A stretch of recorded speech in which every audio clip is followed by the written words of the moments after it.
গতকাল রাতে যখন আমরা দেখলাম জামাত আমিরের টুইটারে নারীদেরকে ঘরের বাইরে বের হওয়া নারীদের মাত্রই তাদের কাছে বেশ্যা, তখন কয়েক ঘন্টা পরেই একটা নতুন নাটক মঞ্চস্থ হতে দেখলাম। সেই নাটকটা হচ্ছে আইডি হ্যাক হয়ে গেছে।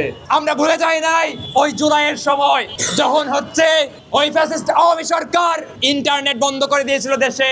পলক কি বলেছিল যে ইন্টারনেট নাকি আপনা আপনি বন্ধ হয়ে গেছে। সেই নাটক জুলাই পরবর্তী বাংলাদেশে ওই জামাত আমিরের বক্তব্যের মাধ্যমে আমরা পেলাম যে আইডি হ্যাক হয়ে গেছে। কিন্তু বন্ধুগণ, জামাত ইসলাম যেই বক্তব্য দিচ্ছে, যেই কথা বলছে নারীদের বিরুদ্ধে, সেই বক্তব্য তারা তাদের ঘোষণাপত্র গঠনতন্ত্র অনুযায়ী ধারণ করে। আজকে একদিকে জনগণের তুপের মুখে পড়ে জামাত ইসলামের আমির আবারও টুইটার করেছেন যে নারীদেরকে তারা নেতৃত্বে দেখতে চান, নারীদেরকে শুধুমাত্র আলংকারিক জায়গা থেকে নেতৃত্ব দেখতে চান না, তারা সিদ্ধান্ত গ্রহণের ক্ষেত্রেও নারীদেরকে দেখতে চান। এই ধরনের একটা কথা ইংলিশে টুইটারে পোস্ট করেছেন। ঠিক একই সময়ে জামাত ইসলাম মহিলা শাখার সেক্রেটারি ওই ইলেকশন কমিশন অফিসের সামনে বলছেন জামাত ইসলাম নারীদের নেতৃত্ব দেখ সেটা সমর্থন করে না, নারীরা পুরুষের অধস্তন হয়ে কাজ করবে সেই জিনিসটা মেনে নিয়ে তারা জামাত ইসলাম করে। একদিকে জামাত আমির বলছে তারা নারীদেরকে নেতৃত্বে দেখতে চায়, অন্যদিকে জামাত ইসলামের মহিলা শাখার নেত্রী বলছে তারা চায় না নারীরা নেতৃত্ব দেখ। এই দ্বিচারিতা কিসের দ্বিচারিতা? এই দ্বিচারিতা জামাত ইসলাম প্রতিষ্ঠাকালীন সময় থেকে অদ্যাবধি করে যাচ্ছে। বন্ধুগণ, আমরা বলতে চাই আজকে যেই নারী এই বিশ্ববিদ্যালয়ে পড়াশোনা করছে, প্রায় 50% নারী বিশ্ববিদ্যালয়ে পড়াশোনা করছে। এদেশে 1.5 কোটিরও বেশি নারীরা গার্মেন্টস শিল্পের সাথে জড়িত, গার্মেন্টসে কাজ করছে, নিজের জীবন সংগ্রামে তারা লিপ্ত আছে। তারা যেমন ব্যবসা না আমাদের চোখে, ঠিক তেমনই ভাবে আজকের সময়ে আমরা দেখতে পাচ্ছি জামাত ইসলামের রাজনীতিতে একজাক নারী মুখ দেখতে পাচ্ছি, যারা সরাসরি জামাত ইসলামের নেতৃত্বে নাই, কিন্তু মাঠে ময়দানে বিভিন্ন জায়গায় তারা জামাত ইসলামের সাফাই গাচ্ছে। তাদেরকেও এই টুইটার বক্তব্যের মাধ্যমে মূলত আমির ব্যবসার কাতারেই দেখেন, কিন্তু আমরা দেখি না। বন্ধুগণ, সে হয়তো জামাতের রাজনীতির সাথে জড়িত, কিন্তু আমাদের চোখে তারা ব্যবসা না।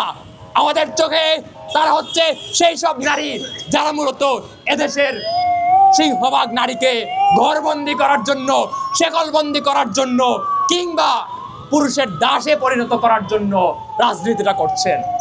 আমরা বলতে চাই এদেশের নারীরা, এদেশের গণতন্ত্রপন্থী জনগণ কখনোই হচ্ছে আবদ্ধ হবে না, কখনোই বন্দী হবে না, তারা লড়াই করবে।